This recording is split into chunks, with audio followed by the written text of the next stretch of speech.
Okay, good evening. Welcome back to another Classic Comics live stream. Okay, sorry I didn't start earlier. I had a phone call at the last second that I had to take. Okay, of course I did not stream last weekend, which was a shame, because it was such a slow news weekend last weekend. There was nothing really going on, no big stories, no big events. I'm sure I would have gotten plenty of views. I kid, of course. But anyway, we'll go ahead and get started here. Now, the first thing I wanted to do, actually, I meant to do this in my last live stream. And also, if you are listening, please do like the stream and please do sub to the channel and maybe check out some of my other videos after the stream's over. So the last time I wanted to talk about that Hellboy trailer. But I forgot to do it. Let me bring that up here. Now I'm not going to go over the trailer in detail or anything, but I did just want to say a few things about it. So the trailer is, kind of getting dragged online. It seems like, and mostly it seems to be because it looks cheap, and it does. It's clearly going lower budget. But the thing is, I don't think that is in and of itself a bad thing. Not every comic book movie needs to be some big epic CGI fest. I think that's been actually a problem. I think that's a mindset that Hollywood has, and I think it's sometimes it's to their detriment. The main thing I would point to as an example would be that Jonah Hex movie that Josh Brolin was in. What year was that? I don't remember, like maybe 2014 or something like that. I don't remember.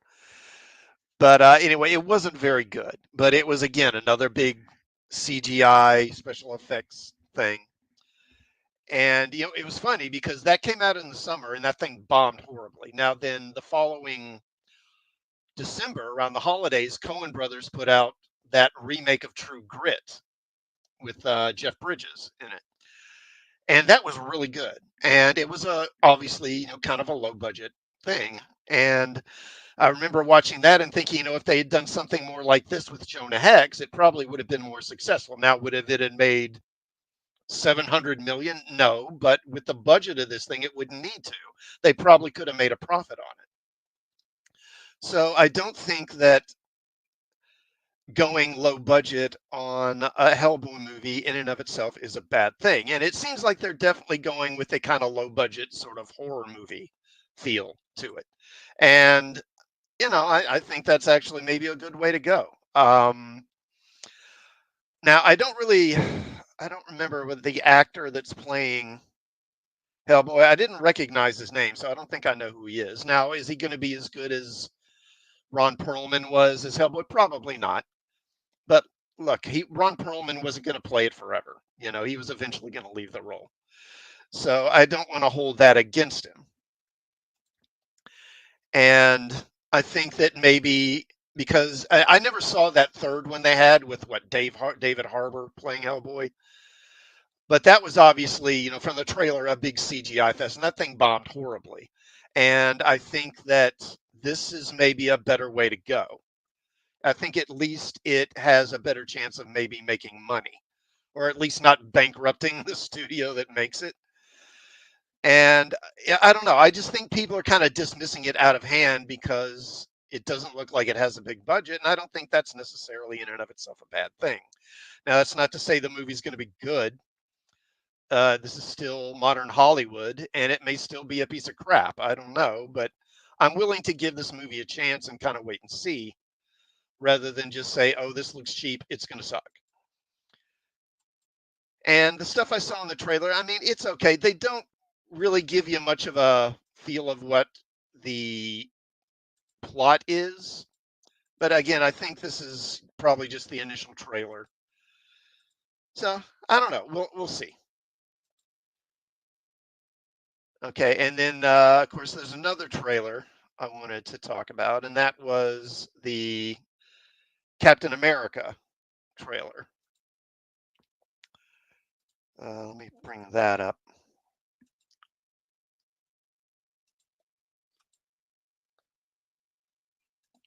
Okay, now we've probably all heard about the troubles that this film has had and how this thing has pretty much been almost completely reshot after being completed. What was it? The in late 2013, I think, that the thing was pretty much done, and then they showed it to test audiences, and it bombed or did not do well.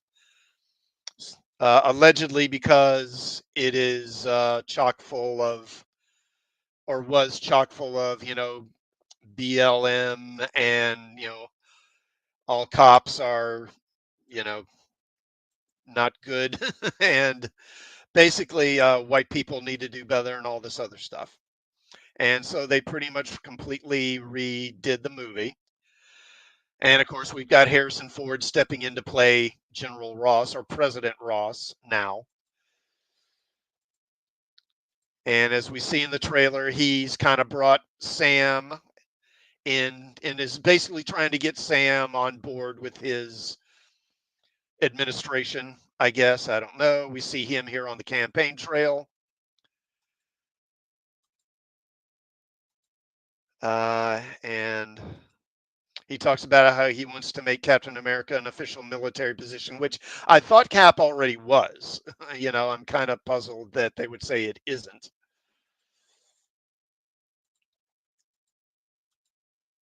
And where's the key thing? Okay, so we see them having, he's like giving this talk or whatever. And then now this guy here, of course, tries to shoot Ross. And the guy shooting, I believe, because Sam calls him Isaiah. So I believe this is, I forget his last name, but this guy is, he's the guy who was basically the original recipient of the super soldier serum. If you, he appeared in that Falcon and the Winter Soldier series. And they introduced him, I think, back in the 2000s in this miniseries, where they introduced the idea that before Steve Rogers, this guy was the original guinea pig for the super soldier serum. And of course, because he was black and, it was the 40s, he basically was uh, not treated well. Let's just say that he was dismissed, or not really given good treatment by the government. And years later, he is understandably bitter. Now, he tries to shoot Ross here. Here you see him firing. Now, what I'm guessing is happening here, again, I don't know this, but we know that the leader is going to be in this movie, and the leader is a Hulk villain. He was originally going to be in the sequel to that MCU Hulk movie with Edward Norton. What's his name? Tim Blake Nelson, I believe, played him in that. Samuel Stearns, I believe that's his real name, and he was going to be the leader in a sequel, because there's one point where you see some of he had created basically a kind of serum or formula from Hulk's blood, and that was what the created the Abomination. But some of it leaked onto Stearns's head, and he had like an open wound on his head, and then you saw his head started to kind of bubble or like it was mutating. So presumably he was going to become the leader, and I'm guessing he's going to be the one behind this assassination attempt, because I do believe the leader has used like mind control or mind manipulation in the past. And what I'm guessing will eventually discover is that Ross is working with the leader. And this is basically a kind of false flag attack that the administration set up in order to help. But I'm going to assume that Ross has some sort of agenda. I don't know what it's going to be, but I'm going to assume something involving more police powers, more security authority, basically more making the government more oppressive and more fascistic, however you want to define it. But there will be resistance, and then he'll use this assassination attempt to kind of push through his agenda. And he will actually be, the leader will actually be working for him, and the leader manipulated Isaiah into doing this, is what I suspect we're eventually going to discover. I mean, as for the rest of the trailer, I mean, it looks okay. You know, we don't really get a whole lot. Um, Again, we know that Ross is trying to bring uh, Sam in and make him more part of his administration. And this assassination attempt sort of suggests that there's, it was an inside job. And like I say, I think it will be an inside job, but just not in the way that people think.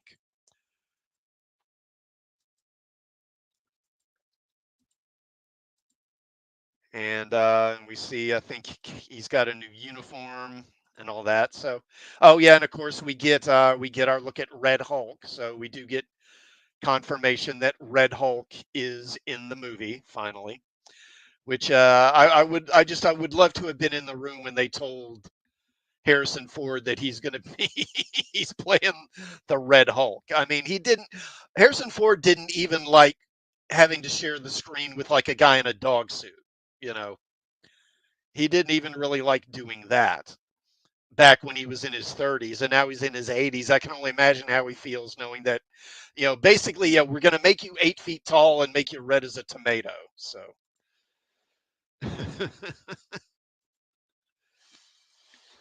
all right. Okay, as long as we're on Cap 4, let me go ahead and because I've got another Cap 4 related story. Where? Oh yeah, here it is. Okay, so let me bring that up.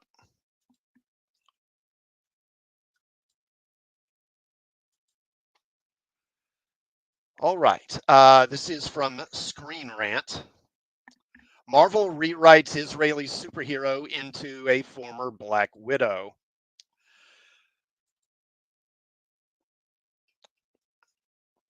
All right, the first Captain America Brave New World trailer is out now, and Marvel has confirmed a major change to a controversial character.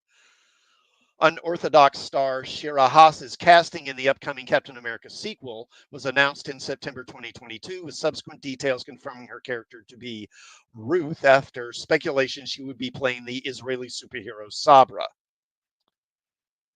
In the wake of that casting, concerns arose around the inclusion of the Marvel mutant who served as a Mossad agent in the comics. This followed similar controversy around the character in Marvel Comics. After comments to Variety in 2022 promising a different take on Sabra's origin, Marvel.com's official trailer release announcement confirms that she has been reimagined as a former Black Widow.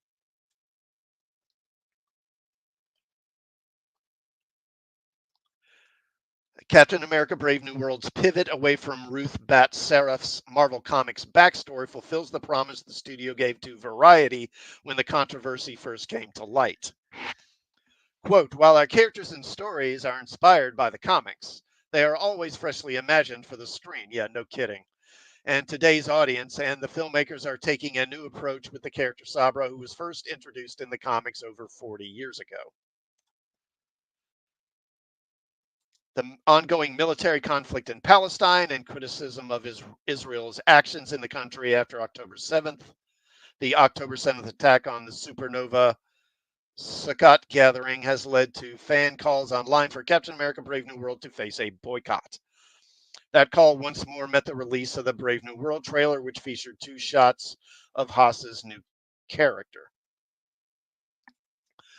Notably, Marvel.com's description of the character steers clear of calling her Sabra outright. Included in the Variety story from 2022 is a note from the Times explaining that the name Sabra itself has attracted controversy. Quote, to Israeli Jews, a Sabra can simply be a person born in Israel. But Sabra is also the name of a refugee camp in Lebanon where a Christian militia massacred hundreds of Palestinians while Israeli troops stood by 40 years ago. 40 years, so that would be in the 80s, right? In a now deleted X.com post, the Institute for Middle East Understanding accused the character of, quote, glorifying the Israeli army and police, unquote. And I mean, I'm certainly no expert on these things, but it seems like back when the character was first introduced, or at some point, again, this was years ago, it seems like I remember reading that Sabra was named after a plant or a bush or something like that. That only grows in Israel or something like that. I don't know. I may be remembering that wrong. While pushing for greater diversity in the MCU and a new Jewish superhero is a stride forward, Marvel has typically avoided overt political commentary. Yeah, well, that's a matter of opinion. Captain America Brave New World's political undertones feel particularly challenging to that stance in general, particularly as the American election run gathers. What? Wait, as the American election run gathers path and its own controversy. What? That makes no sense. You need to proofread these things, people. Proofread them.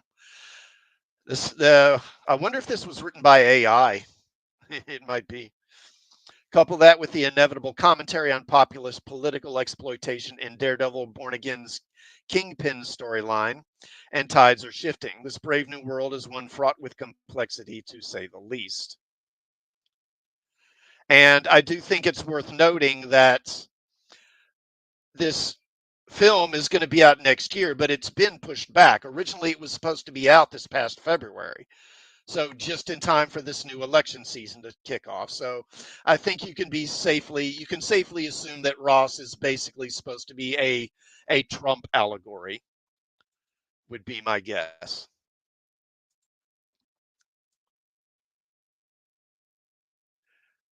Okay. I mean, and as far as them changing Sabra, I mean, I'm not surprised they did that. Um, so I mean, yeah, it is what it is. I don't have strong feelings about it one way or the other. I understand why they did it.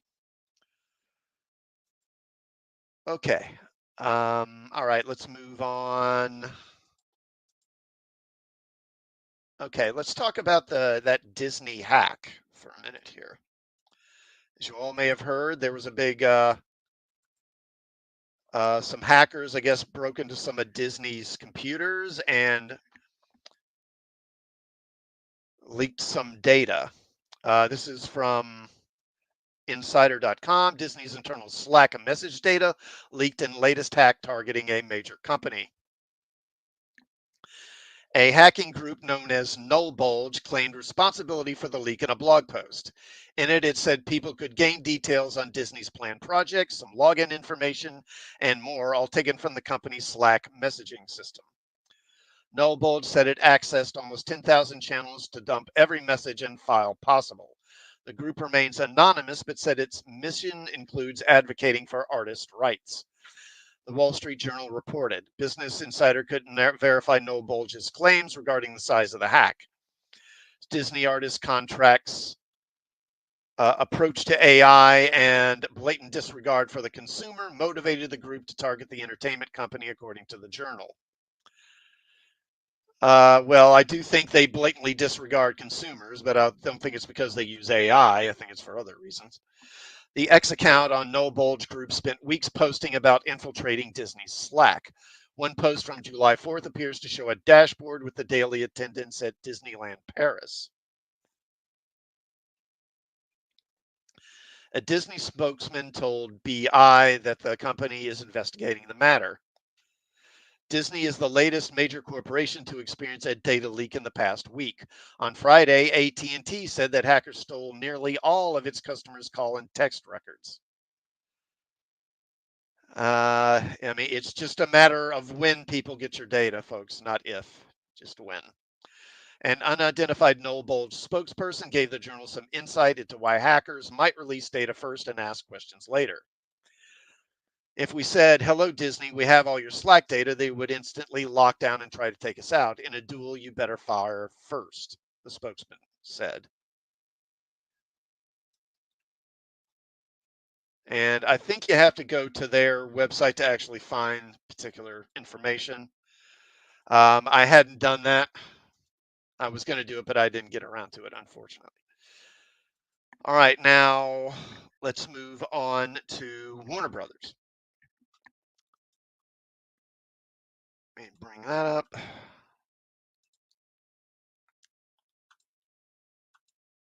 Okay, and this is from Deadline.com. Warner Brothers Discovery mulling split to boost stock price. Warner Brothers Discovery is reportedly looking to break up its streaming and studio businesses from its linear networks to jump its falling stock price. Warner Brothers Discovery closed at $8.34. However, the media company is down from its 52-week high of $14.76 with a $20.3 billion market cap. Warner Brothers Discovery CEO David Zaslav is apparently weighing myriad options from selling assets to separating the movie studio and Max streaming service into a new company free from the group's current nearly $40 billion debt. This is all per the Financial Times tonight. Deadline has reached out to Warner Brothers Discovery for comment. We'll update when they weigh in. The news hits such as Warner Brothers Discovery is making another round of layoffs, as Deadline told you first. In addition, longtime media analyst Jessica Reif Ehrlich today begged Warner Brothers Discovery to do something, anything, from selling the company to selling assets to finding a streaming joint venture or merger. Quote, in our view, the current composition as a consolidated public company is not working, unquote, the Bank of America global research analyst said.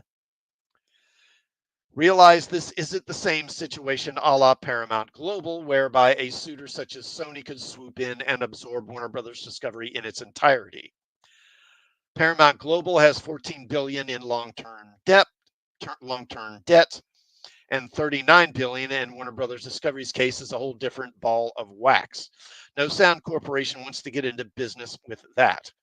However, bits and pieces picked up by the right media company could work.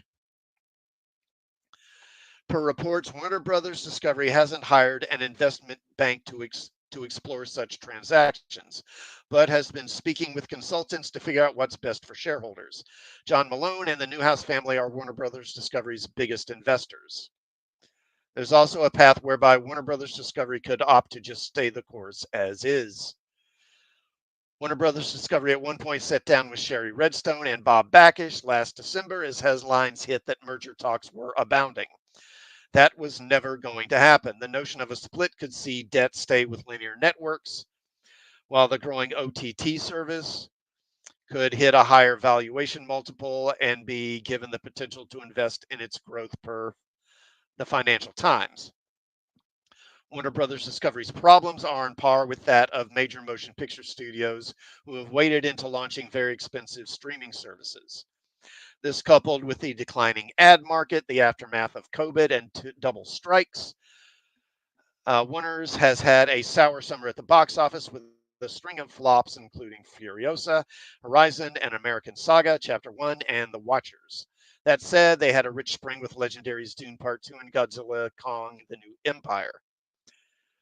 The Zaslav era of Warner Brothers Discovery has seen a tremendous amount of cuts, layoffs, and an effort to pay down debt. In February, shares declined 10% after the corporation's CFO Gunnar Wiedenfels said he wasn't giving a free cash flow outlook for the year. So yeah, I think what they had originally been kind of playing at with the Paramount thing was that they were going to try and pick up Paramount, or more precisely, try to pick up the Star Trek property, and then they would take Star Trek and their streaming service, and I guess their studio, and their other popular IPs like DC and Harry Potter and whatnot, and put those off into their own, basically kind of make those all into a company, or maybe split them up into separate companies. And then, as the article said, try and unload their regular networks and all the debts. But I mean, we're definitely in the past the F around and into the find out phase for Hollywood. As they mentioned, after all these years of pushing all this woke nonsense, pushing the intersectional feminism, pushing the critical race theory, and just on and on and on. And then COVID and the strikes and all that, and all while they were spending billions trying to get these streaming services up and going, and now these companies are, deeply in debt and basically trying to sell off, basically try and get some bigger entity to come in and take their debt on. And Paramount, though, they've pulled it off, it looks like, but apparently Warner Brothers, they're having trouble doing that. Okay, what next here? Okay, I guess I should look at this. Now, Deadpool and Wolverine is coming out this coming week, and this is from, what is this, film.com, I guess, or slash film.com. Deadpool and Wolverine won't just break box office records, it will shatter them. The first half of 2024 was, to put it mildly, a rough ride at the box office. Ticket sales were lagging way behind 2023 levels, with franchise entries such as Furiosa and The Fall Guy coming in well below expectations. Was Fall Guy really a franchise, though?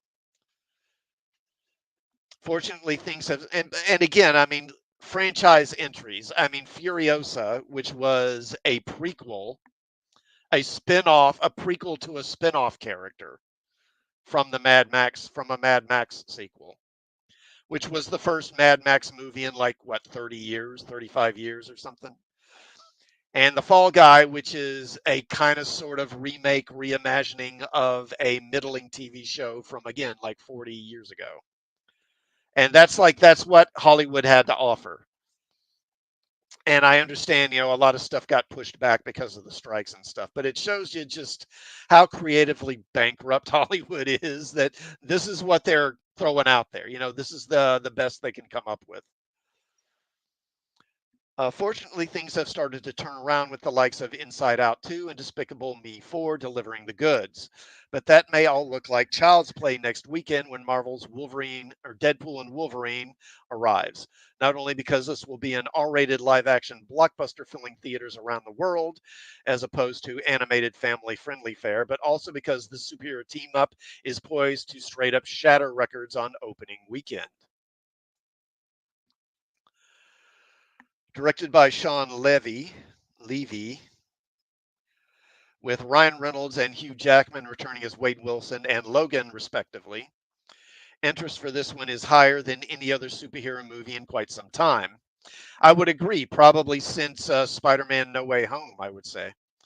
Based on early estimates, even more than last year's Guardians of the Galaxy Volume 3, which made $845 million worldwide after opening to $118 million domestically. That was a PG-13 trilogy capper. In this case, we're dealing with an R-rated affair, but that won't dampen ticket sales, it seems. To that end, Deadpool and Wolverine is currently expected to pull in at least $160 million when it opens next weekend, per early tracking via Variety. That number, however, looks to be on the conservative end. The outlet notes that those tracking numbers came in before the big marketing push. Beyond that, the folks at Box Office Theory are far more bullish on the film's prospects, with the outlet suggesting an opening between $167 and $214 million. Admittedly, that's a wide range, but even on the low end, we're looking at a record-breaking debut. For what it's worth, the latest entry in the Marvel Cinematic Universe started breaking records early, as the film set records at AMC and other theater chains for R-rated pre-sales. The excitement is palpable. Marvel Studios is keeping a tight lid on plot details for this one, but we know it's going to see Ryan Reynolds recruit Jackman's Wolverine for an adventure through the multiverse. This has certainly been hinted at, as the trailers for Deadpool and Wolverine have brought back characters like Sabretooth and Pyro, among others. One assumes there are many other big surprises in store. Hardcore MCU fans will want to get in on the action early so as not to have those surprises spoiled. Even on the very low end, Deadpool and Wolverine will make its way into the record books. Currently, the original Deadpool holds the record for R-rated domestic opening with 132 million, followed by Deadpool 2 at 125.5 million, and then The Joker at 123.4 million. On the high end, this movie could become the first R-rated movie to ever crack 200 million on opening weekend, and just the ninth movie in history to reach such heights. That coveted list currently includes Black Panther, The Avengers, Jurassic World, Star Wars The Last Jedi, Star Wars The Force Awakens, Avengers Infinity War, Spider Man No Way Home, and the one time highest grossing movie of all time, Avengers Endgame, which made 357 million on its opening weekend. Wow, that's a lot. My belief from the beginning that was that Jackman's Wolverine dramatically increased the financial prospects of Deadpool 3. Yeah, no kidding. 2017's Logan may have served as a great send-off for his version of the character, but this is a team-up fans have been dying to see for a long time. It has similar appeal to No Way Home, which reunited all of the Spider-Men. On that note, that film had been tracking for between 130 and 175 million just days before release, and it blew past those projections. That could very well happen here as well. That could very well happen. That very well could happen here as well. Okay. Yeah, again, proofread these things. As Wade and Logan say in the trailer, let's effing go. Deadpool and Wolverine hits theaters July 26th. Yeah, so not a big surprise. This thing is going to make all the money. And, I really hope it's good. The trailers have been promising. So, we'll see. As far as, I mean, and I've said before, I'm not the biggest Deadpool fan myself. He's okay. I can take him or leave him. I think people kind of are over excited about, the character's quirks, like the way he addresses the audience, because as been said before, he's not the first superhero character that ever did that. She-Hulk did that before him. Ambush Bug over at DC, he was doing that back in the early 80s. So, again, not really new.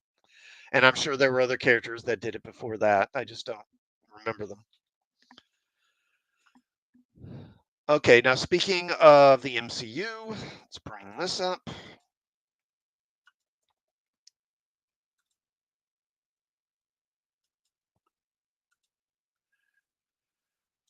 Okay, and this is from MSN.com. Marvel's shocker, Russo brothers in talks to direct next two Avengers movies.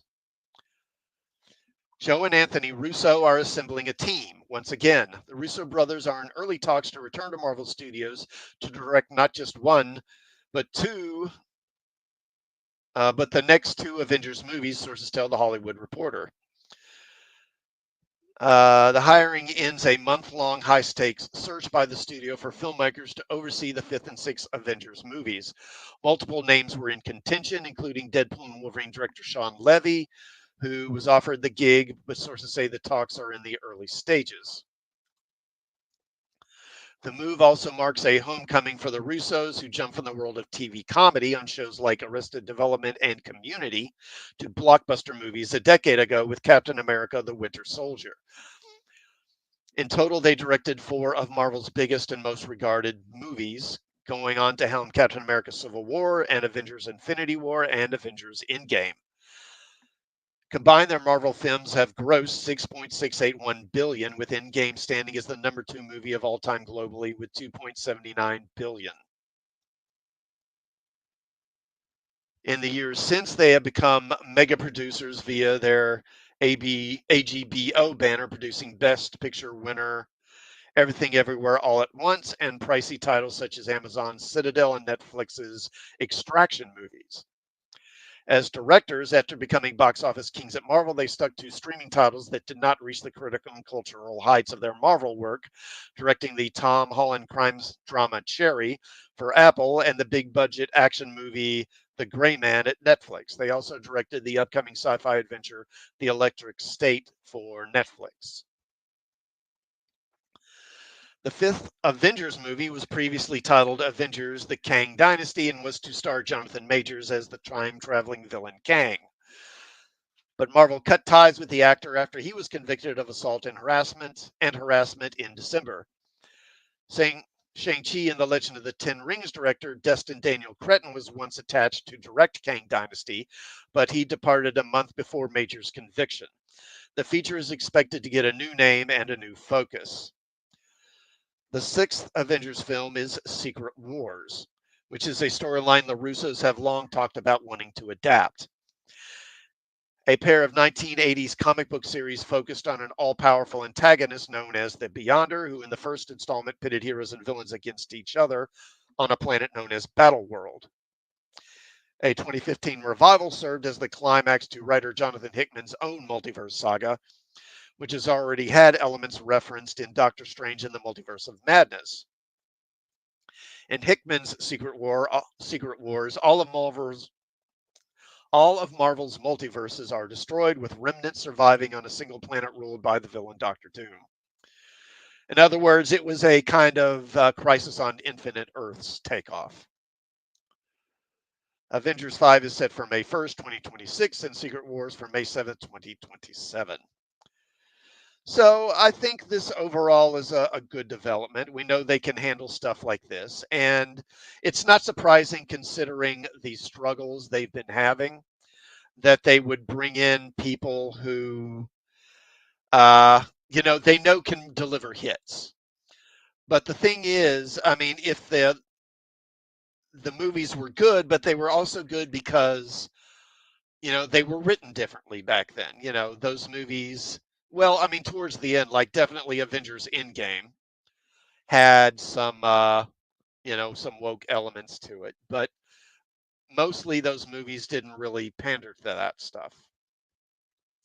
And I'd argue that's at least part of the reason why they were good. So if the writing doesn't change, I mean, the Russo brothers will help, but will they bring Marvel back to the heights it was at before? Not if the writing doesn't get better. So in a way, while I can see why they're doing it, and overall I think it is a positive move because at least it shows that Marvel Studios does realize there's a problem and that we need to fix this because our movies keep failing and we can't afford to keep doing this. But again, unless things change in the writers' room, I'm not sure it's going to matter. All right. What? I'm at 45. All right. And I guess this will be the last one I do here. This won't be very long. So I'll bring this one up, and after that, that'll be it.